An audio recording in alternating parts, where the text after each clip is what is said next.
about half. But don't fill it all the way. And that's what I saw, a bunch of these packages in Okay. the hangar or horse stall or whatever. Right. So it looks like maybe two, I'm guessing maybe two of those packages, three, 2 bags. That's probably 3 or 4. 3 or 4. This is a huge brine tank. It holds. Yeah. If this were in a restaurant, they would have this much fuller, and they'd go through this barrel of salt in a couple weeks. Wow. But it holds like 7 or 8 bags of salt, 7 or 8 40-pound bags of salt. Is that regular salt or? Yeah, it's coarse, and it's this stuff, so there's no chemicals or additives in it. But yeah, it's completely edible.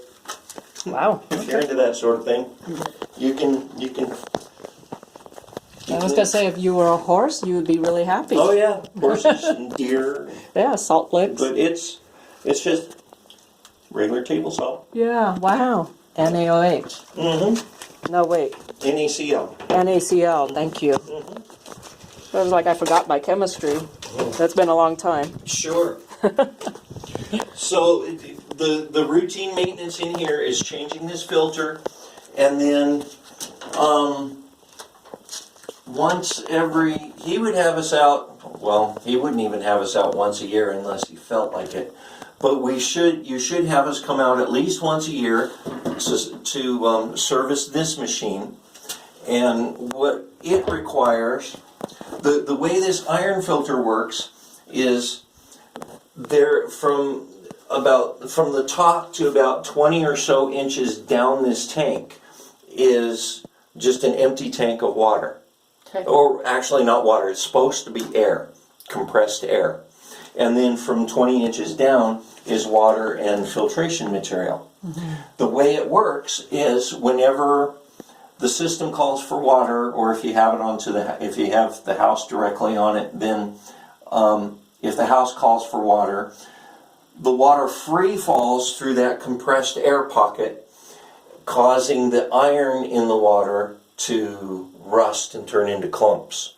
Then the filtration material takes out the clumps. Oh, makes sense. Yeah. And that protects the water softener from the iron. So this mechanism right here is responsible for generating that air, that compressed air. And it plugs up with iron. So at least once a year you need us to come out and clean this. But so that it still works. we can chat about how long. Yes. At minimum, it should be. Personally, I feel it should be once every 6 months. Having seen this, and having spent 20 years in and out of this pump house, at least once every 6 months. Okay.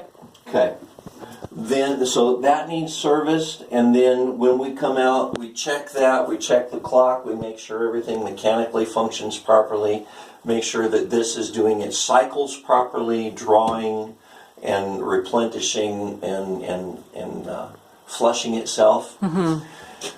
And then the reverse osmosis unit, we usually, if the tanks are up, I'll trick the floats so the thing will come on and just make sure it's coming up to the right pressure and producing water. Mm-hmm. And at this port, I can test the water coming out of it. At this port as well as that port, I can test the quality of the water in these tanks and coming out of the machine there.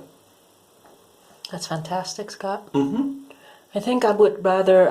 Do I need to turn this off now? Because I think we're done. Yeah. Sure.